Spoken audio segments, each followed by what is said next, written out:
Shadrach, Meshach, and Abednego were good friends. They loved God very much. They lived in a land far away. A king named Nebuchadnezzar ruled the land. One day the king had a great idea. He wanted to build a giant statue made of gold. "Everyone must bow down to my statue," he declared. "Anyone who doesn't will be thrown into a fiery furnace." Shadrach, Meshach, and Abednego were sad. They only wanted to worship God.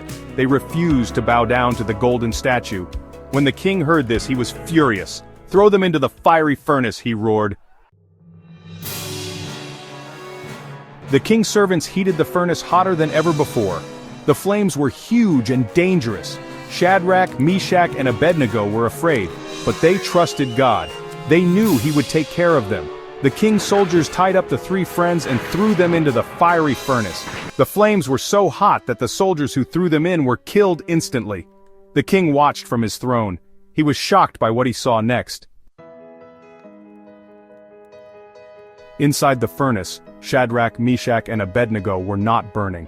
In fact, they were walking around in the fire, and they weren't alone. Standing with them was someone who looked like an angel, sent by God to protect them from the flames.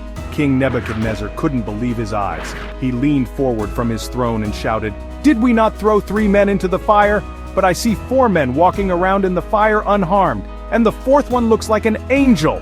The king rushed to the furnace and called out, "Shadrach, Meshach, and Abednego, servants of the Most High God, come out, come here!" Everyone watched in amazement as Shadrach, Meshach, and Abednego walked out of the fire. The fire hadn't harmed them at all. Their clothes weren't even singed, and their hair didn't even smell like smoke. King Nebuchadnezzar was amazed. He realized that God had protected Shadrach, Meshach, and Abednego because they were faithful. He made a decree that everyone in the kingdom should respect the God of Shadrach, Meshach, and Abednego, because He is the one true God. From that day on, the king and all his people learned that it's always best to obey God no matter what.